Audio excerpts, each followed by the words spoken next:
So here we are for our second video in dispensations. We've already defined it in the first two videos, and I'm not going to go back and explain that. But we just need to understand that this is a pouring out. It's a dispensing of how God dealt with people and who He used to get things done, or what other word would I be looking for there? New information. Okay. We'll be using in the future, in some future videos, we'll be using the term progressive revelation. Okay. So, in other words, God's putting things together progressively. He doesn't reveal everything all at once. He gives different directions to different people as the plan unfolds. We'll talk about that at the But just real quick, just because it came to my head, why does God do that? Because there's this doctrine called the fullness of time, where God does things according to His timetable, not according to man's timetable. Mm-hmm. God's like the maestro, and He's kind of conducting the orchestra, and He brings the parts in when it's time to bring the parts in. Man's timing is not God's timing. God's timing is not man's timing. Will we fully understand why He waits to do these things? We won't, but God's timing is always perfect. Okay. So here we have kind of the second dispensation. Would that be a fair way to call it? Yeah. Okay. And so we've got conscience, and we still have Adam. So Adam in innocence, and again, you can go back and look at the other video if you want to get caught up on that. So let's go ahead and go to Genesis chapter 3. And we looked at Genesis 3 last time with the fall of man. We looked at Eve's temptation, and then we saw how Adam followed her in that.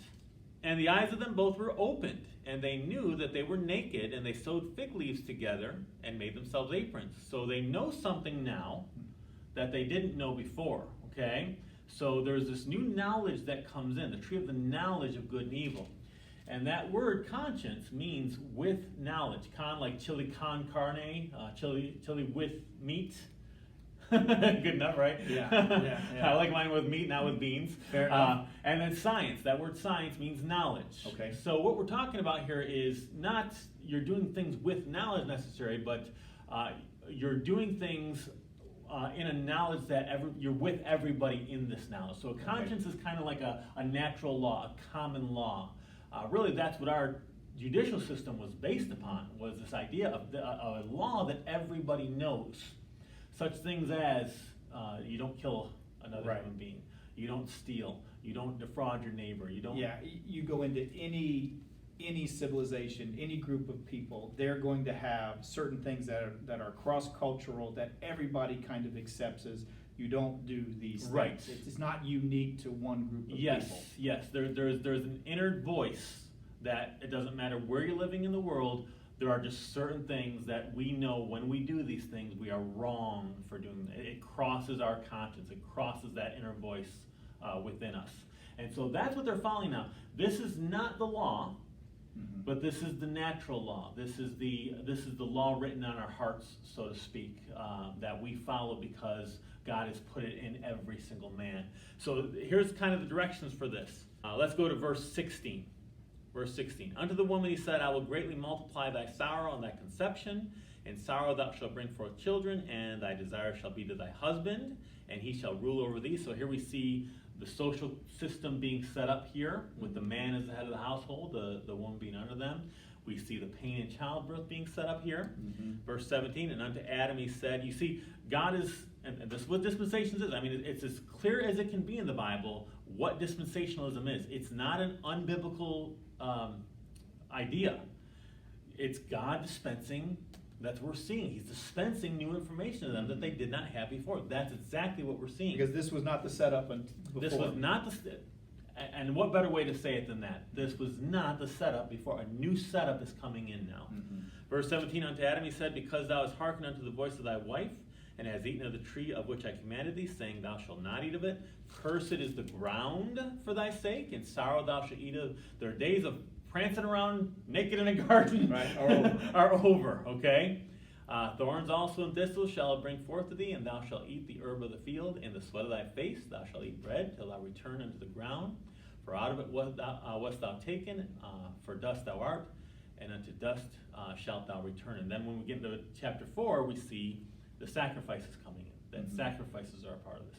So you're following what you know is right. You're following this natural law, and when you do wrong, when you go against your conscience, it's important that you shed blood to cover that stuff.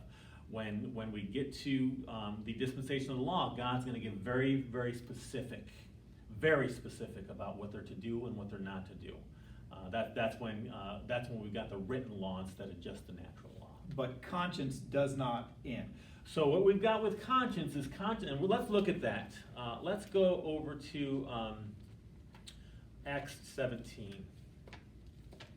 So I put here Genesis 3 through 8, but you're absolutely right. It doesn't end in chapter 9, but a new dispensation comes in chapter 9. Okay. And we do need to clarify that. It's not just through 3 through 8. We're just talking about when a new dispensation comes in, is in chapter 9. All right, so let's go to Acts 17. This was Paul on Mars Hill. Let's go to verse 24. God that made the world, back here, and all things therein, seeing that he is Lord of heaven and earth, dwelleth not in temples made with hands, neither is worshipped with men's hands, as though he needed anything, seeing he giveth life to all, and breath to all things. He hath made of one blood all nations of men for to dwell on all the face of the earth, and hath determined the times before appointed, and the bounds of their habitation, that they should seek the Lord, if haply they might feel after him. This is not law. This is not God giving sight to them. This is them feeling the best they could, following their conscience. Mm-hmm. This is not God writing everything out like he did to Israel. This is everybody else following their conscience. Okay, look what it says here. And find him, though he be not far from every one of us. For in him we live and move and have our being, as certain also of your own poets have said, we are also his offspring. For as much then as we are the offspring of God, we ought not to think that the Godhead is like unto gold or silver or graven art by art and man's devices. In verse 30, here we go. In the times of this ignorance, they did not know the things that Israel knew. They were ignorant. The law came in. Government came in. All these other dispensations came in. But these other places didn't know about this stuff. Mm-hmm. So God says, the times of this ignorance God winked at, but now commandeth all men everywhere to repent. So this conscience thing continues for all the nations that aren't Israel or cannot become proselytes to Israel. And we'll get to that once we get to the law, until Jesus Christ comes and sheds his blood.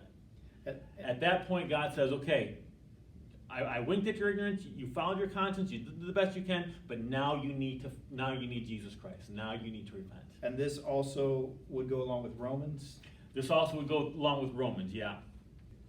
Romans 1:20 says, for the invisible things of him from the creation of the world are clearly seen, being understood by the things that are made, even his eternal power and Godhead, so that they are without excuse. And there they are, following their conscience, looking at the nature, looking at what God has created, and being honest within themselves with what they're seeing. So for the people, that's what they're responsible for the people who didn't have the law, which we'll get to in a minute, or in a video or two, who didn't have the law, they follow their conscience.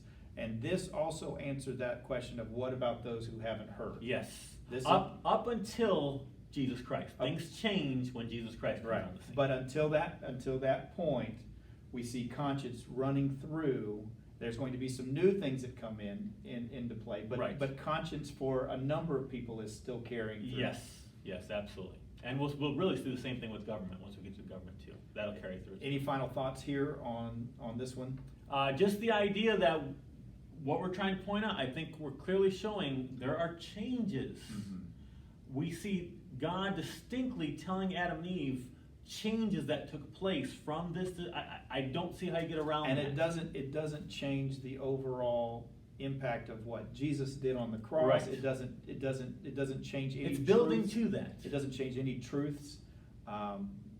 This is the way that God decided to work through the events that we're reading about in the Bible. Yes? Yes, and it's amazing to me that there's even argument about this stuff. It seems so clear to me.